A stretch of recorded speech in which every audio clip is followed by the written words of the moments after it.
20 minutes before I was supposed to walk down the aisle, I found my fiancé's female best friend wearing my wedding dress. Not a similar dress. Not a white cocktail dress someone could mistake for bridal from a distance. My dress. The ivory silk gown I had chosen 6 months earlier in San Francisco, the one with the clean square neckline and the long train I had loved the second I stepped into it. The one Ethan had eventually convinced me not to wear. "It's beautiful," he'd said after my second fitting. "But it's a little severe on you, Claire. Almost corporate. Like you're walking into a board meeting instead of a wedding." I had laughed because that sounded exactly like Ethan. He teased me constantly about how serious I could look in tailored clothes. 2 weeks later, I chose a softer lace gown with a fitted waist and delicate sleeves because he said it looked more like me. Standing in the bridal suite at a vineyard estate in Napa Valley, watching Savannah Blake turn slowly in front of the mirror in the first dress, I finally understood. Ethan hadn't thought the gown was wrong. He had just liked it better on her. Savannah's blonde hair was pinned into a loose twist almost identical to the style from my first bridal trial. She held up the skirt with both hands and smiled at her reflection like she was memorizing the sight. My future mother-in-law, Diane, stood near the window with her phone raised, taking pictures. And Ethan, already dressed in his tuxedo, leaned against the dresser as if this were the most normal thing in the world. Savannah saw me first. Her smile vanished for half a second. Then she made her face soft and apologetic, the expression I had seen 100 times whenever she crossed a line and wanted Ethan to defend her for it. "Claire, please don't be mad," she said quickly. She looked down at the gown. "Diane told me it was still upstairs. I just wanted to see what it felt like. I'll take it off." I didn't answer her. I looked at Ethan. "Tell her to take it off." The room went still. Ethan frowned. Not at Savannah. At me. "Are we really doing this right now?" "Doing what?" "Making a scene over a dress." For a second, I honestly thought I had heard him wrong. "It's my wedding dress." Diane lowered her phone with a sigh. "Honey, the dress you're wearing downstairs is your wedding dress. You changed your mind about this one, remember?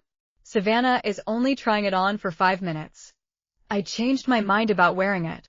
I didn't donate it to the wedding party. Savannah's eyes filled immediately. "I'm sorry," she whispered. "I knew this was stupid. I shouldn't have asked." She reached behind herself for the zipper. Slowly. So slowly that she might as well have counted on what happened next. Ethan crossed the room and caught her wrist. "Don't." Then he turned to me. "Claire, she has been my best friend since high school. You know her history. She didn't exactly grow up with a normal family. She was just saying she's probably never going to have a big wedding, and Mom thought it would be fun for her to see what the dress felt like. That's all." There it was. The argument I had heard in a dozen different forms over the last 5 years. "She's basically my sister." "You're reading too much into it. Savannah doesn't have anyone else. Why do you treat every woman like she's a threat?" The first time she called Ethan at 2 in the morning because she had fought with a boyfriend, I had stayed quiet while he drove across the bay to sit with her. The time she took his arm through an entire charity dinner and introduced herself to 2 people as the woman who's known him longest, I told myself she was joking. When she showed up unannounced at our apartment with an overnight bag because her building's water had been shut off, Ethan told me I was being cold when I asked why she couldn't stay at a hotel. I had spent years wondering whether I was too sensitive. But this wasn't a late-night phone call. This wasn't a charity dinner. There were 160 guests downstairs. My father had flown in from Boston. Ethan's investors were here. Clients were here. 2 reporters from a business magazine had been invited because Ethan loved the idea of our wedding appearing in a social column. And 20 minutes before I was supposed to marry him, he was asking me to share my wedding dress with another woman. "Take it off," I said again. Ethan's jaw tightened. "Do you want to ruin the entire day over this?" I almost laughed. "I'm ruining it?" Savannah stepped between us, hands raised. "Stop. Both of you. I'll change. I shouldn't have done this." Then she looked at Ethan, not me. "I just thought maybe one picture would be nice. That's all. I've never had anything like this." Diane brightened immediately. "That's a good idea." Just one picture. The photographer is right outside. I turned to her. No. Diane blinked. Excuse me. No pictures. She takes off the dress. We move on. Ethan stared at me like I had embarrassed him. You don't get to order people around because you're stressed. That sentence did something strange to me. Not enough to break me. Enough to make me notice how many times I'd heard a version of it whenever I finally said no. I started to turn toward the hallway. Behind me, Savannah said softly, "Forget it." I knew Claire wouldn't understand. Ethan said, "Savannah." She gave a little laugh that sounded like it might become a sob. No, really. It's fine. I shouldn't have wanted one nice memory. I closed my eyes. Of course. That was how it always worked. Savannah never demanded anything directly. She just became hurt enough that Ethan volunteered to give it to her. I turned back around just as Ethan opened the door and waved the photographer inside.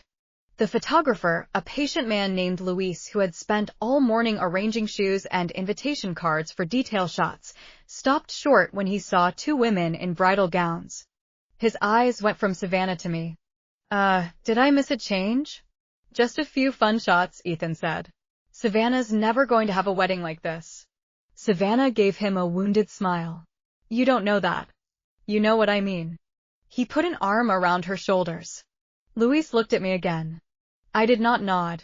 Ethan didn't wait for permission. They moved toward the balcony doors. I watched Savannah pick up my white rose bouquet from the table. That was the moment I felt the first real crack inside me. Not rage. Clarity. Luis took 3 photos by the window. Savannah leaned against Ethan's shoulder in one. In another, he made her laugh by whispering something into her ear. Diane clasped her hands together. Look at you two, she said. You've always looked good together. If things had been different. She stopped because she remembered I was standing 6 feet away. But she didn't need to finish. If things had been different. If Claire hadn't appeared. I had helped Ethan build coal dynamics from the years when payroll was uncertain and investor meetings happened around our kitchen table. Back then, he used to say we built the company together. Once reporters started calling him a visionary founder, the story changed. He had built it. I had merely supported him. The difference sounded small until you lived inside it. I was already reaching for my phone when Luis, trying to lighten the mood, said, "Do you want one with the ring? Like a fake ceremony shot?" I stopped breathing. Savannah laughed too quickly. Oh no. No, that's too much. Ethan smiled. It's one picture. Then he walked toward the vanity. There was a dark blue velvet box sitting beside my perfume. Ethan. He kept walking. Put the box down. He looked back at me. Claire, don't start. That is my grandmother's ring. The room went quiet in a way it hadn't before. Everyone knew about the ring. Especially Ethan. My grandmother had worn that emerald-cut diamond for 47 years. Before she died, she pressed the box into my hand and told me, "This belongs to you. Wear it to remember who you are." Ethan knew the story. He had held me the night she died. He knew exactly what that ring meant. He opened the box anyway. Savannah shook her head. Ethan, seriously. We don't need to. 5 seconds, he said. Claire isn't going to lose her mind over 5 seconds. He picked up the ring. I felt my entire body go cold. Don't. He slid it onto Savannah's left ring finger. It was too big for her. She held her hand up, laughing nervously, and Ethan steadied the ring with his thumb. Luis's camera clicked out of reflex. One clean mechanical sound. Click. Something in me went silent. All the arguments I had rehearsed disappeared. I wasn't jealous. I wasn't humiliated. I wasn't even angry anymore. I was done. Take it off, I said. Ethan looked at me. We're finished in a second. Now. My voice wasn't loud. It didn't need to be. Savannah finally pulled the ring off and placed it back in the velvet box. Ethan stared at me with open irritation. You are really going to sulk 20 minutes before our wedding because of a photograph? I walked across the room and took the ring box. There isn't going to be a wedding. For a second, no one moved. Then Ethan laughed. Not because it was funny. Because he thought I was bluffing. You're serious? Completely. Over a dress and a picture? No. Over the fact that you just spent 10 minutes proving that when my boundary and Savannah's feelings collide, you will humiliate me before you disappoint her. Savannah stepped forward. Claire, don't do this because of me. I looked at her. I'm not. If Ethan didn't allow it, you couldn't wear my dress. You couldn't carry my flowers.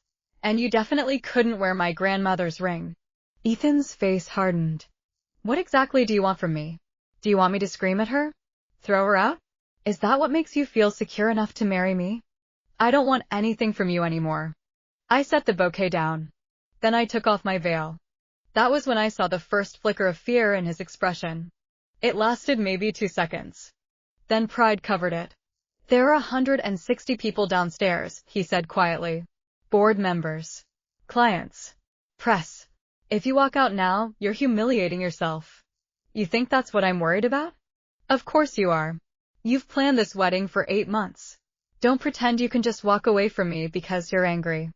I looked at him. Really looked at him. He believed that.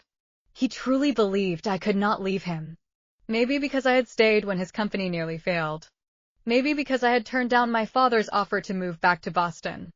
Maybe because I had never told Ethan exactly how wealthy my family was, or how much influence I still had in growth equity even after leaving Northbridge full-time. Maybe because he had met me before he was rich and had slowly rewritten the story until he believed he had lifted both of us into a better life. He stepped closer. Wash your face.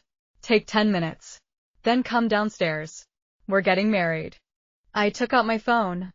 His eyes narrowed. Who are you calling? Mark. That got his attention. Mark Harrison was a partner at Northbridge Growth, the investment platform leading Coal Dynamics' upcoming bridge round. I had worked with him for years and had helped source Coal Dynamics for the fund.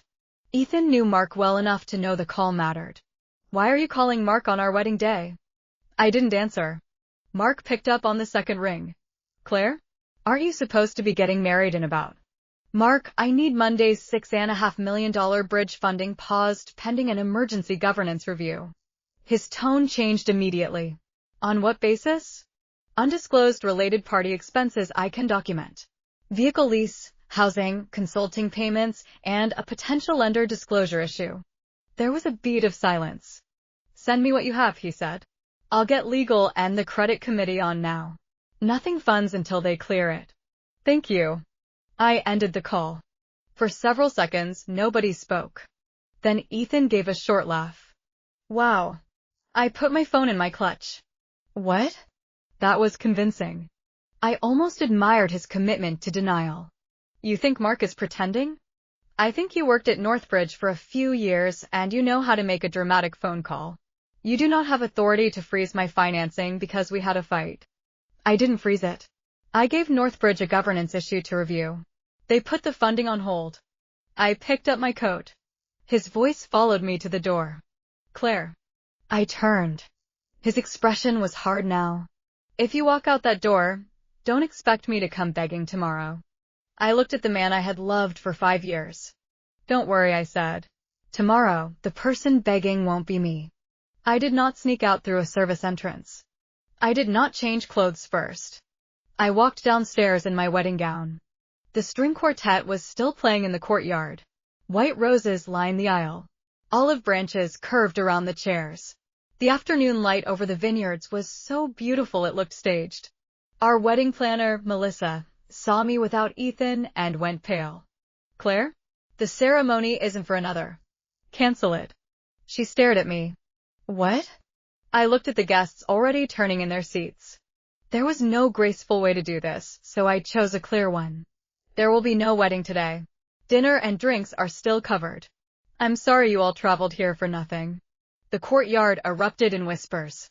Someone stood up. Several people raised phones before remembering they were supposed to be civilized adults. Ethan came down the stairs behind me. Savannah had changed back into her green bridesmaid dress, but her bridal hairstyle was still in place. Claire. He reached for my arm, then stopped when he noticed 3 people filming. Can we not do this in front of everyone? We are past that. Diane hurried down behind him. At least wait until the guests leave before you have your breakdown. Do you have any idea what this could do to Ethan's company? Half the room is here because of him. I turned to her. Now you're worried about the company? Her mouth snapped shut. Ethan lowered his voice. Come upstairs. We can fix this. No. You're going to regret this. I nodded once. I was about to tell you the same thing. Then I walked out. The sun had not set yet. The vineyards beyond the estate were washed in gold, and for the first time all day, I could breathe. I changed from my heels into flats in the parking lot, climbed into my car, and sat behind the wheel without starting the engine. My hands were shaking. Not from doubt. From the physical aftermath of finally doing something I had been afraid to do for years. My phone buzzed. Mark. Northbridge had issued a temporary funding hold pending governance review, and notice had gone to Coal Dynamics Board, outside counsel, and the bank holding its revolving line of credit. Another message arrived 30 seconds later. Olivia Reyes, Coal Dynamics CFO. Claire. Emergency board meeting at 7. Are you sure you're not at your wedding? I typed back. Wedding cancelled. I'll be there. I found out later that Ethan made another mistake after I left. He didn't end the reception. He told everyone I was overwhelmed and needed time to cool off. He kept the band playing. He kept the champagne open. And Savannah stayed beside him. One guest posted a 20-second video that would eventually circulate through every investor group chat in San Francisco. Savannah lifted a glass toward Ethan and said, "At least you still have me." People laughed awkwardly. Ethan managed a smile. 3 minutes later, his phone rang. It was Olivia. She told him the $6.5 million bridge financing had been placed on hold pending review. The bank had been notified and was reviewing Coal Dynamics' $3 million revolving credit line. Without that line, the company had less than 2 weeks of unrestricted cash. Monday's payroll alone would consume nearly half of it. By 7 that evening, I was no longer wearing a wedding dress. I had changed in a hotel bathroom off Highway 29, washed off most of my makeup, tied my hair back, and driven to San Francisco in the same cream suit I had packed for the morning after the wedding. The irony was not lost on me. I had bought it for brunch as Ethan's wife. Instead, I wore it into an emergency board meeting that could decide whether he stayed CEO. Northbridge's conference room overlooked the financial district. Mark sat 2 seats away from me with outside counsel on his left. Olivia joined remotely from Coal Dynamics' office. 5 other directors appeared on the wall-sized screen. Ethan was the last person to log in. He was still wearing his tuxedo shirt. The bow tie was gone. The top 2 buttons were open. His hair, normally perfect for cameras, looked as if he'd been running his hands through it for an hour. He saw me and stopped. Why is she there? No hello. No are you okay? No I am sorry. Just that. The board chair, Martin Lowe, cleared his throat. Claire is here because she helped source the investment and flag the transactions that triggered today's review. Northbridge manages the position. Bennett Capital is the principal capital partner behind the bridge facility. Ethan blinked. Bennett Capital? What does that have to do with Claire? Nobody answered immediately. I could hear the low hum of the air conditioning. Then I said, Bennett Capital was founded by my father. Ethan looked at me. For the first time that day, he had no expression at all. Your father. Jonathan Bennett. His face drained. Jonathan Bennett wasn't the kind of billionaire who appeared on magazine covers or posted photographs from yachts. Most people outside finance would not recognize him in a restaurant. But in private equity, growth credit, and institutional investing, his name meant something. Ethan knew the name. He had quoted Bennett Capital Research in 2 investor presentations. He had once told me he would kill for a meeting with Bennett's team before Coal Dynamics raised its Series A extension. He just never connected Jonathan Bennett to Claire Morgan. My parents divorced when I was 12. I kept my mother's last name. I went to school under it, got my first job under it, and spent most of my 20s avoiding any professional introduction that began with my father. Ethan knew my dad worked in finance. He also knew I had a complicated relationship with him. What Ethan never did was ask enough questions to learn the rest. Once, 3 years earlier, I suggested we fly to Boston for dinner with my father. Ethan had just closed a major customer and was flying high. "When things calm down," he said. "I don't want our first meeting to be me begging another finance guy to like me." Things never calmed down. Then success arrived, and Ethan became even less interested in the parts of my life that did not orbit his company. 2 years earlier, my father and I had one of the worst fights of our lives about Ethan. Dad said he confuses confidence with exemption. He thinks rules are for people who haven't proved themselves yet. I accused him of judging Ethan because he hadn't been born into money. Dad told me that was not what he meant. I stopped taking his calls for a month anyway.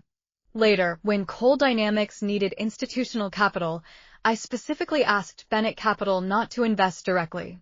The money came through Northbridge Structures instead. At the time, I told myself I was protecting Ethan's pride. Sitting in that conference room, I finally understood that I had also protected his ignorance. Ethan leaned closer to his camera. "So this Series A extension. The investment committee approved it," I said. "It wasn't mine alone.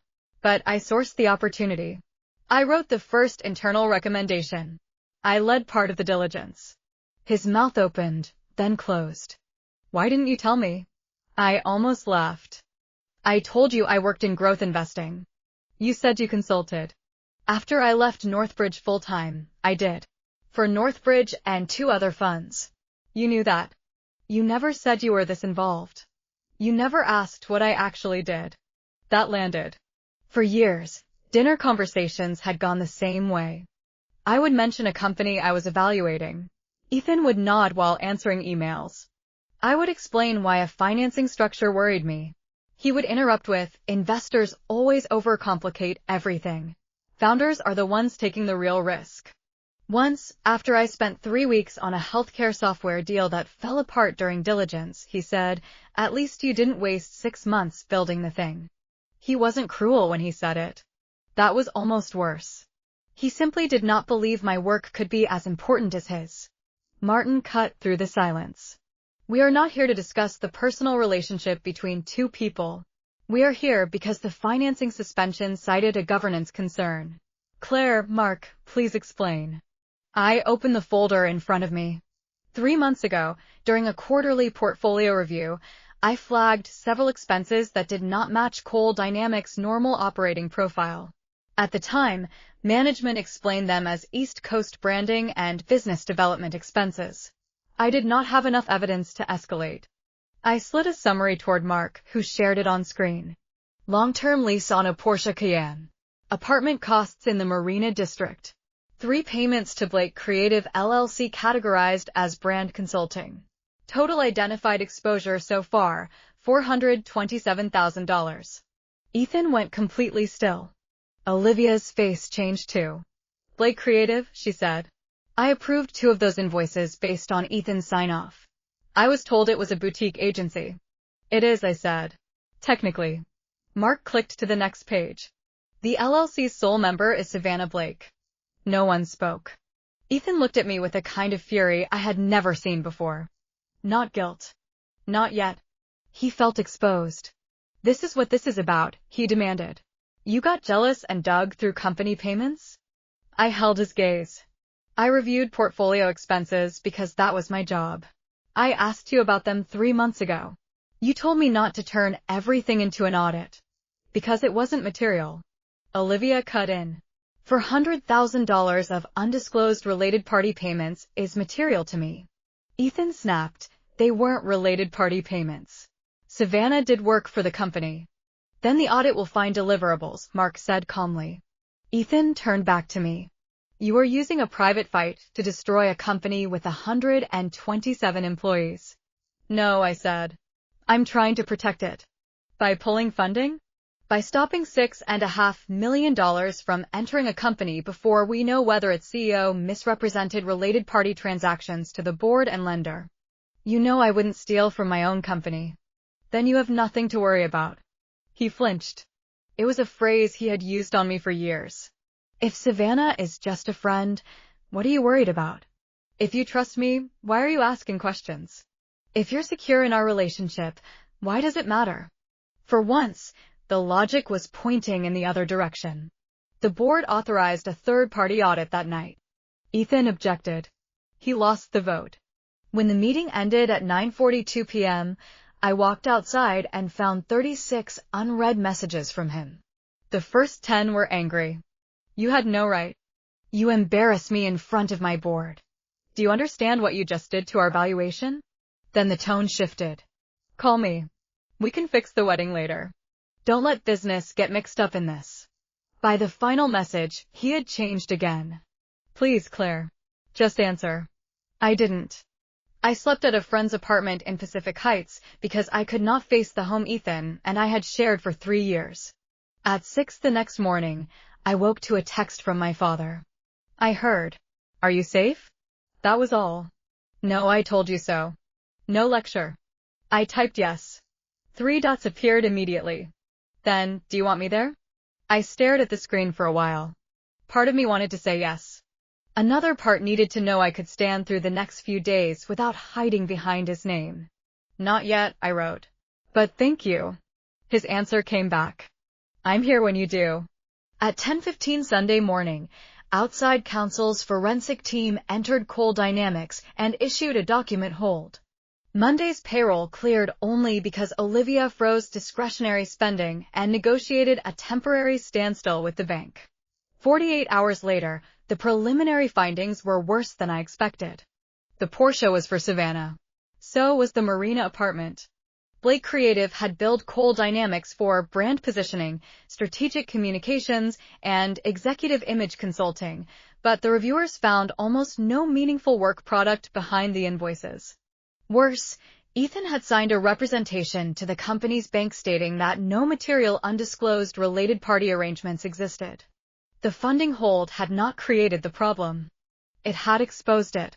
That afternoon, the board voted 6-1 to suspend Ethan as CEO pending completion of the audit. Olivia became interim CEO. 10 minutes later, my phone started ringing. Ethan called 23 times. I ignored every one. The 24th call came from a number I didn't know. I answered because I thought it might be counsel. Claire, don't hang up. His voice sounded rough. Where are you calling from? It doesn't matter. You blocked me. I muted you. There is a difference. Please. I just need you to understand. Which part? The wedding dress? My grandmother's ring? Or the $427,000? Silence. Then he said, the money is not what you think. That sentence is doing a lot of work. Savannah was in a bad place last year. She was going to lose her apartment. She had debt.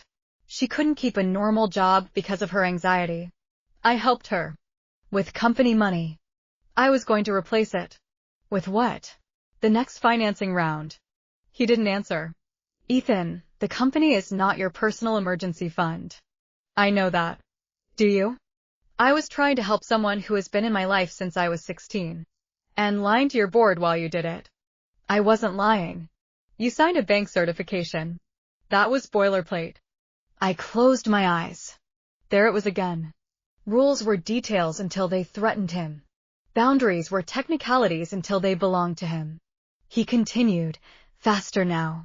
Claire, we've been together 5 years. 5 years. Are you really going to watch me lose everything over one mistake? One. He went quiet. You're not losing me because Savannah wore a dress for 10 minutes, I said. You're losing me because for 2 years you treated every boundary I had like an inconvenience. You treated my work like a hobby. You assumed I would stay no matter how small you made me. Yesterday was just the first day I stopped helping you explain it away. I love you. The words hurt less than I expected. Maybe you do. But you love being forgiven more. He breathed into the phone. Can you restore the bridge financing? Just temporarily. Payroll is Monday. I almost laughed. He had finally said I love you, and the next sentence was about money. Not while the audit is open. People are going to lose their jobs. Olivia is working on a contingency plan. Northbridge is too. Nobody wants the company to fail. Then help me. I am helping the company. Those are not the same thing. I ended the call. For the first time since the wedding I cried. Not because I wanted him back. Because the difference between helping Ethan and helping Cole Dynamics had once been impossible for me to imagine. Now it was obvious. Savannah came to see me 3 days later. She waited in the Northbridge lobby for almost 2 hours before I agreed to let her upstairs. She looked nothing like the woman who had twirled in my wedding dress. No perfect waves. No dramatic makeup. No expensive earrings. She held her bag in both hands as if she needed something to anchor her. "I know you hate me," she began. "I don't have enough free time to hate you." Her mouth tightened. "I didn't know the money came from the company." Ethan said they were consulting fees. I slid the preliminary audit summary across the table. "Blake Creative is your LLC. Cole Dynamics paid it every month. What consulting did you do?" "Events. Clothes. Social media. Image stuff." "For $100,000 worth?" She looked down. "He promised he'd take care of me," she said. That was when I finally understood the structure between them. Savannah had made Ethan her safety net years before I met him, and Ethan loved being needed. What they called loyalty had slowly become permission. "Did he tell you I was controlling?" I asked. She looked away. Of course he had. To me, Ethan was the brilliant founder who needed support no one else could give him. To Savannah, he was the misunderstood man trapped with a cold, critical fiancé. As long as we disliked each other, he got to stay in the center of both stories. "If I return the car and move out of the apartment, will you stop the audit?" "No. But if you didn't falsify anything, cooperate. Give counsel your invoices, messages, emails, and anything else related to Cole Dynamics." "He'll hate me." "He said you were family." "I'm sure he'll understand." Her eyes flashed. Then she said, "Do you want to know what he told me the night before the wedding?" I didn't answer. "He said you'd be upset about the dress, but you'd get over it. He said, Claire likes being reasonable. She won't throw away 5 years over something stupid." That hurt more than anything Savannah had done. 5 years had become a guarantee that I would tolerate one more thing. At the door, she paused. For what it's worth, I never wanted to marry him. I believed her. "Then why the dress?" For once, she answered without tears. "I wanted to know if he'd let me." There it was. Not love. Power. She had wanted proof that, even on his wedding day, if she asked, Ethan would still choose her comfort over mine. "Now you know," I said. She left. A week later, Ethan showed up at my apartment building. The doorman called at 8:17 p.m. and asked whether I wanted security to remove him. I looked at the half-packed boxes around me. Wedding gifts were being returned unopened. Lawyers had already drafted an agreement to separate the apartment, furniture, deposits, and personal property. Send him up. When the elevator opened, Ethan looked thinner. The governance review had leaked to the business press, 2 customers had delayed contracts, and the board was openly discussing whether he should ever return as CEO. He stepped inside and looked at the boxes. "You're moving." "Yes." He swallowed. Savannah gave counsel everything. Even our messages. She was supposed to. She said the wedding was a test. She wanted to see if I'd pick her over you. "And you did." He looked down. "I know." It was the first time he said it without a defense attached. "Claire, I was wrong. I really believed you would never leave." "I know that too." He rubbed his hands together. When the company took off, people waited for me to speak. Reporters wanted my opinion. Employees treated every idea like it mattered. Somewhere in there, I started thinking consequences were for other people, including you. If he had said that a year earlier, I might have cried in his arms. Now I only waited. "I know the wedding is gone," he said. "But the bridge financing." There it was. "You came here for the financing." "I came here for us." "I'm just saying the company doesn't have to die because I screwed up." "It isn't dying. Olivia has cut spending. Northbridge is working with the bank. The board is discussing replacement capital. Without me. That is currently the point." He looked at me. "If I resign, would Bennett restore the full bridge?" "That decision belongs to the investment and credit committees, not to me. And no one should make it until the audit is finished." I picked up a folder from the dining table. "What I can decide is this. Because the ceremony never happened and our marriage license was never signed or returned, there was no legal marriage to dissolve. But there was still a shared life to unwind. The agreement covered the apartment, furniture, wedding deposits, gifts, and personal property. It stated clearly that my grandmother's ring belonged to me. Ethan read the first pages and stopped. No counseling? No month apart? Nothing. You made that decision at the wedding. I didn't choose Savannah. You're right. You chose yourself. He looked up. You chose a world where everyone else had to bend around you. If I had a boundary, I was insecure.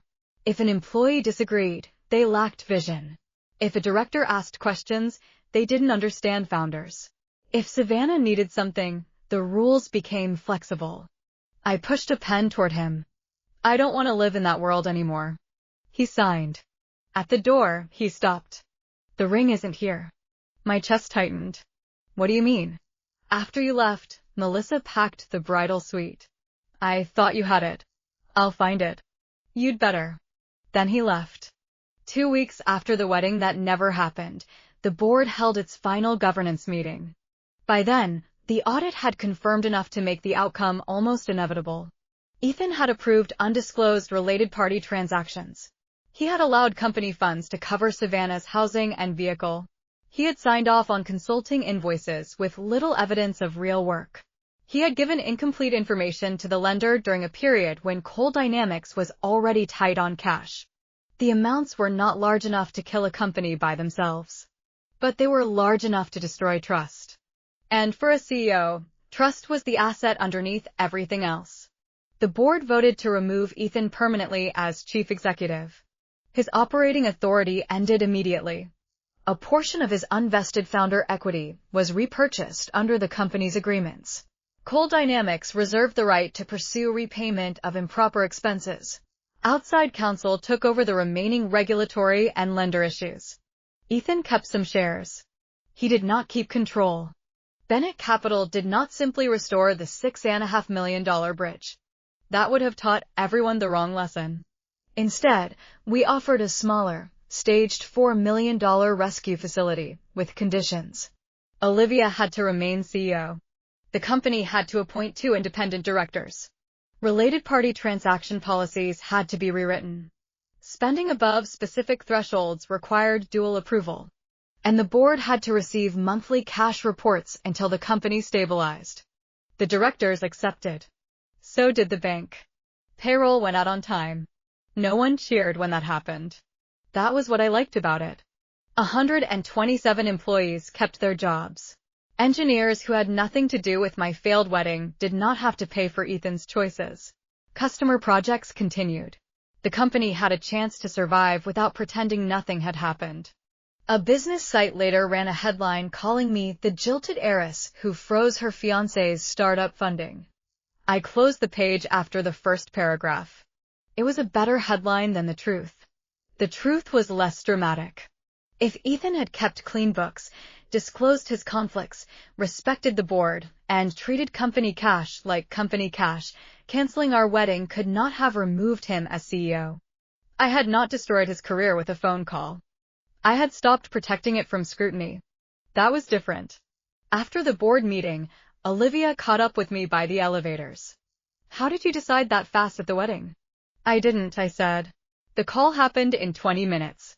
The decision was built out of 100 smaller things I kept explaining away.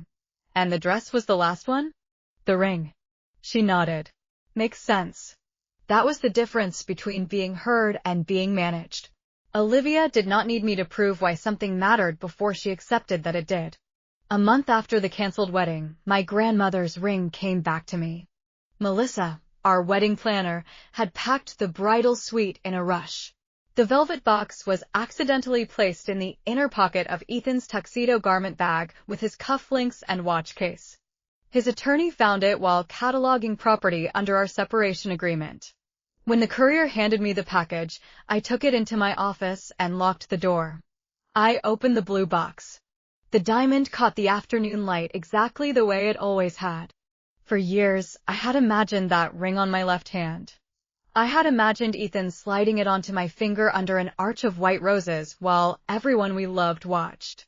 That future had felt so specific that losing it should have felt like losing part of myself. Instead, as I held the ring, I heard my grandmother's voice. "This belongs to you. Wear it to remember who you are." I took it to the small jeweler she had used for decades. The owner remembered her. He smiled when he saw the ring. "Do you want the band resized?" "No." "Reset?" "Yes." He brought out a tray of sketches. "What are you thinking?" I touched the diamond once. "A pendant." He looked up. "You're sure?" "Very." 6 weeks later, I fastened a thin platinum chain around my neck and watched my grandmother's diamond settle just below my collarbone. It no longer looked like a promise that had failed. It looked like mine. Around the same time, I accepted my father's invitation to join Bennett Capital's investment committee formally. For years, I had refused because I thought independence meant keeping as much distance as possible from the family business. I finally understood that independence was not rejecting every resource connected to my name. It was being able to use what I had without letting it define my worth. After my first late investment committee meeting, Dad found me in the kitchen beside the conference room and handed me coffee. "I thought you were going to say I told you so," I said. "Would it help?" "No." "Then why would I?"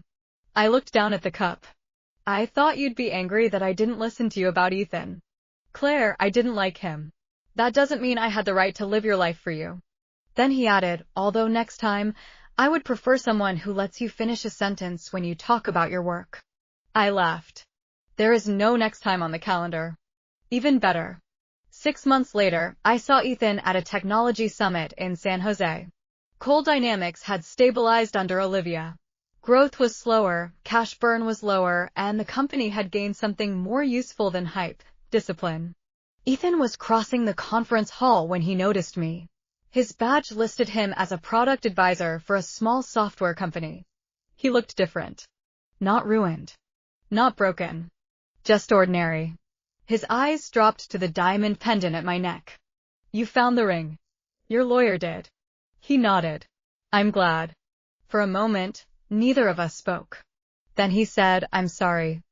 I didn't ask which part, and I didn't tell him it was okay." Some apologies can be sincere without becoming erasers. "I'm consulting now," he said. "First time in years I'm not the person in charge." "How is that?" A faint smile appeared. Humbling. Apparently when people disagree with me, it doesn't always mean they lack vision. That lesson arrived late. Very. He glanced toward the conference floor. "Savannah moved to Los Angeles. We don't talk." I knew she had returned the car, left the apartment, cooperated with counsel, and repaid part of the consulting money in a settlement. I did not need her life to get worse for mine to get better. Ethan looked back at me. "I thought you needed me because you stayed through everything." I didn't understand that staying was a choice. For a second, I saw the talented, exhausted man I had once loved underneath everything that came later.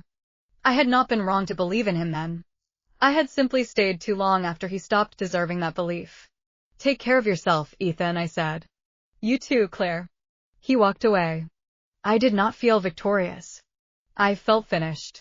A year after my canceled wedding, Bennett Capital closed an investment in a medical technology company I had led from the first screening call through final signing. It was the first major deal with my name at the top of the internal memo as lead investor. There were no reporters, no string quartet, no champagne tower. Just a Boston conference room, 2 exhausted founders, 4 lawyers, and enough cold coffee to supply a small airport. I had never felt more certain I was exactly where I was supposed to be. After the final signatures, one of the founders noticed my necklace. "That's beautiful," she said. "Was it a wedding ring?" I looked down at my grandmother's diamond. "Almost." "What's the story?" For a moment, I saw the vineyard again. Savannah in my dress. Ethan holding the ring. White roses. Guests turning as I walked away. The phone call everyone later treated as the dramatic beginning of the story.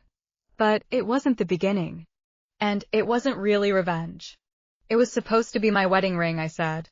Then I realized I liked it better this way. "Why?" I touched the pendant. Because now it doesn't remind me who I almost married. It reminds me who gave it to me. People still asked whether canceling the wedding over a dress had been too extreme, or whether the funding hold had been too personal. My answer never changed. I did not end a 5-year relationship because another woman wore a gown. The gown showed me how many times I had quietly stepped aside until Ethan believed stepping aside was simply what I did. I did not ruin his company because he embarrassed me. I stopped sending money into a business before I understood what its CEO had hidden from investors and lenders. The company survived because the company deserved to survive. Ethan lost control because he had treated trust like an unlimited account. And I did not discover my strength because my father was wealthy, or because an investment firm answered my call, or because a board eventually agreed with me. For years, I had access to resources and still made myself smaller. The real change was much simpler. I finally believed my own no. On my wedding day, Ethan thought that when I walked out of the vineyard, I was throwing away everything I had spent 5 years building. He was wrong. I lost a ceremony. I lost a future I had imagined so many times that it felt real. I lost a man I had once been certain I would grow old with. But I got back my boundaries. My work. My family without shame. My grandmother's ring. And the version of myself I had slowly edited down to make room for someone else's ego. If there was one person who rescued me from the wrong life that day, it wasn't my father. It wasn't Mark. It wasn't Olivia. It wasn't another man waiting at the end of the story. It was me.